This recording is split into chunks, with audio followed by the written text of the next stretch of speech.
Hi, I'm Megan. I am a mental health therapist. I specialize in trauma and also maternal mental health. And I love helping people process trauma using nervous system-based healing and somatic therapy approaches. And so I wanted to make a video about the nervous system because it's something I talk all the time about with my clients. But I'm aware that not everyone is super familiar with how the nervous system works or sometimes what it even is. But once you have a better understanding about what I mean when I'm talking about the nervous system, it can really change how you understand things like anxiety, overwhelm, shutdown responses, and even how things sometimes happen during relationship conflicts. So a lot of people are familiar with what with talk therapy and what we call a top-down approach. So this idea of sort of talking about our stressors and what's going on. There's a lot of exploring our different thought patterns, reframing beliefs, thinking more positively.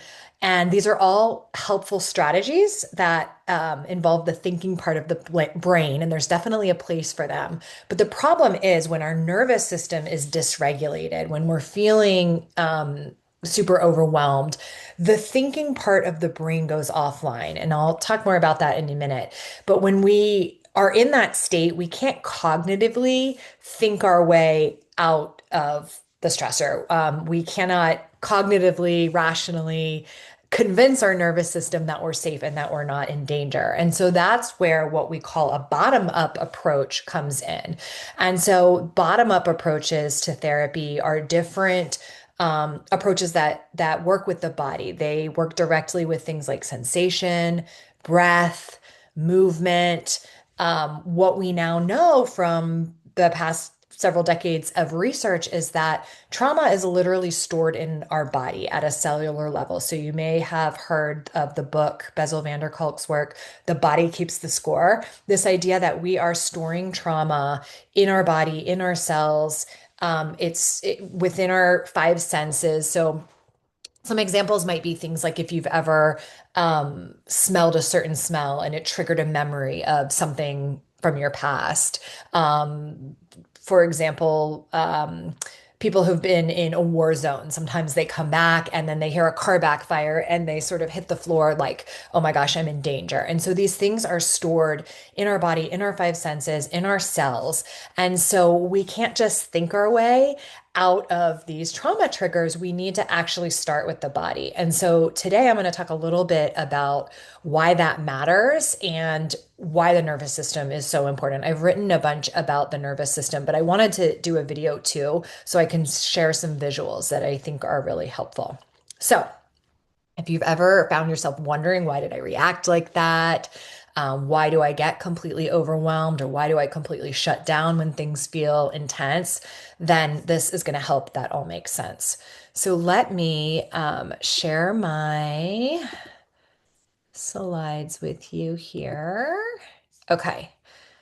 Hopefully you can see that. Okay, so the autonomic nervous system. So when we're talking about the nervous system is an automatic system that runs in our body. It runs automatically. We don't have to consciously control it. It's things like heart rate and breathing and digestion. And it also involves our stress responses. So there's two branches to the nervous system. So there's the sympathetic nervous system and the parasympathetic nervous system. So the sympathetic nervous system controls things that protect our body. Blood pressure, heart rate, breathing, the things we need to naturally do to stay alive. And it gets activated when our brain detects danger. So whether that's a car swerving in front of us on the road, or sometimes an email at work that makes us feel anxious. What happens is our sympathetic nervous system gets turned on, heart rate increases, muscles tense, breathing gets more shallow. It's basically our body preparing for action. This is kind of an old wiring. So what we know is that the way our nervous system developed, centuries ago, think back to caveman times, that's still the wiring that we have today. Back in the past, it was things like, out in the wild, if you were going to get attacked by a bear, or if you saw a tiger, your body would literally have to prepare to be able to what we call fight or flight. If you've ever heard of the fight or flight response, it's this sympathetic nervous system getting turned on so that we can prepare ourselves to stay safe and to get out of danger. Um, Nowadays, in modern times, our nervous system and our brains haven't really evolved all that much over, hundreds and hundreds of years to keep up with technology and modern society. So in today's world, our stressors don't involve things like getting attacked by an animal in the wild, very often, but it's things like that email from your boss that stresses you out, your child having a meltdown as you're trying to get out the door and get somewhere on time. And these things trigger the same sympathetic response. So our nervous system doesn't distinguish between real physical danger and emotional danger. So when you have a conflict with your partner, that same circuitry is sometimes being activated. And that's why we go into these responses, fight, flight responses. The parasympathetic nervous system, the other branch of the autonomic nervous system, this is what is referred to as the rest and digest system. So this is the part that sort of slows things down. It calms things down. So it helps muscles to relax. Um, it keeps our body in a state where we can function normally. So we need both sides. We need to be able to be activated into sympathetic and then also be able to calm down and go back into a regulated state. So when we're in the parasympathetic, we can think more clearly. This is where we can solve problems. But here's the thing. When our sympathetic gets activated and our parasympathetic is sort of in the background because we don't need it as much, um, we aren't able to problem solve. Our prefrontal cortex goes offline. So let me show you the brain science here. So if you look at this picture and you see that sort of blue part of the brain, so the prefrontal cortex, this part of the brain, this is what's involved in things like reasoning, executive functioning, logically thinking, making decisions, planning, taking perspectives, having empathy.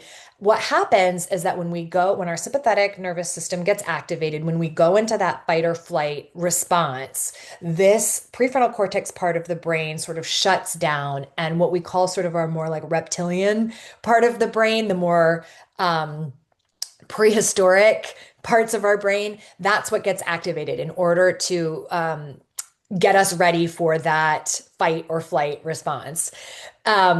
So we're not able to access things like logic, reasonable thinking. When our nervous system detects a threat, the blood literally flows away from this part of our brain, the prefrontal cortex, and towards the survival centers of the brain. Okay, so let me pause here. Oh, let me flip over to the next one here. So I want to talk a little bit here about the window of tolerance. So imagine that this like cornflower blue color in the middle here, this is your window of tolerance. When we are in the window of tolerance, this is when this is a concept developed by Dan Siegel, and this is when we're able to be alert but not overwhelmed, calm but not shut down. We're able to think and feel at the same time. When we're inside our window of tolerance, we can tolerate discomfort. We can stay present in the moment, even when there's conflict. We're able, that prefrontal cortex part of our brain is online. We're able to think clearly. We're able to process our emotions. But what happens is when stressors, arise on our plate, when we have different things that are making us more stressed, that window of tolerance is getting smaller. And when that window of tolerance shrinks, we often go in one of two directions outside of the window of tolerance. So hyperarousal, this again is sort of synonymous with the sympathetic part of the nervous system. So this is where we feel activated, we feel restless or on edge. We can go into that fight or flight response that I talked about. We're just hyper aroused. We are hyper aroused. We're just overwhelmed. We're stressed. This is where we see a lot of anxiety. The flip side to that, the hypoarousal, this is more of the shutdown or freeze response. So when we talk about responses that we have to trauma or to triggers, we hear about fight, flight, or freeze. So fight or flight is more that sympathetic side, that hyperarousal. And the freeze response is more in the hypoarousal. Sometimes when the parasympathetic nervous system is sort of imbalanced and overactive. So the shutdown response, we often feel numb, sometimes dissociated, sometimes fatigued. It's also sometimes referred to as the collapse state. So this is that deep parasympathetic response. Sometimes it's perceived as laziness, depression, but what's really happening here is that the nervous system is out of balance. It's trying to protect itself. So this is a little bit of a gross description of what happens in nature, but what we see in animals is that when they're going to be attacked, so imagine there's a like a squirrel in nature that is about to be attacked by a fox. What will happen is that sympathetic nervous system will kick on. It will go into this hyperarousal mode where it'll try to either fight back or flee, run from the predator.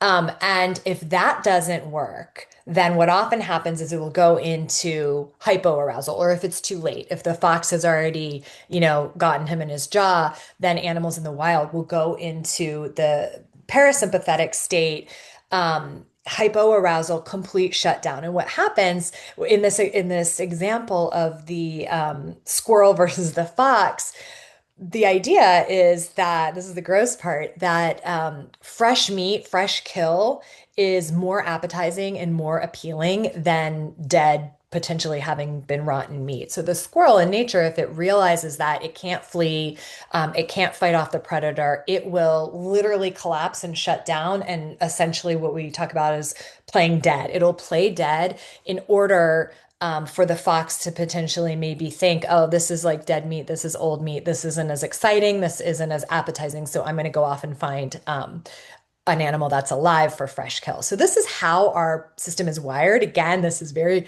old wiring that our systems really haven't changed all that much or adapted to modern times. So this is what happens for us when we face a stressor in life. We often either go into that hypoarousal, overactivated, anxious state, or sometimes that shutdown, freeze, lack of motivation state. Okay, so the other thing I want to talk about here is polyvagal theory. So polyvagal theory really sort of overlaps with the concepts that we're talking about. And this is kind of like one of the big hot theories out there right now in the psychology world. So I think it's useful to know about. This is research by Stephen Porges, and he has studied the nervous system. He's studied what's called the vagus nerve that runs throughout our body, and is part of the nervous system. So, again, our system has the two branches, the sympathetic and the parasympathetic. And what happens when we are in what he calls ventral vagal, so at the bottom of the chart here, so this is a little bit like a little bit of a flip from the previous one with the window of tolerance. Same concept, just laid out a little differently. So ventral vagal, this is when we're in the ventral vagal state. This is what's considered safety and connection. So in this state, when we're inside our window of tolerance, we feel grounded. We're able to make eye contact, use our voice. We can connect with other people. So this is kind of the ideal state, feeling grounded, feeling okay.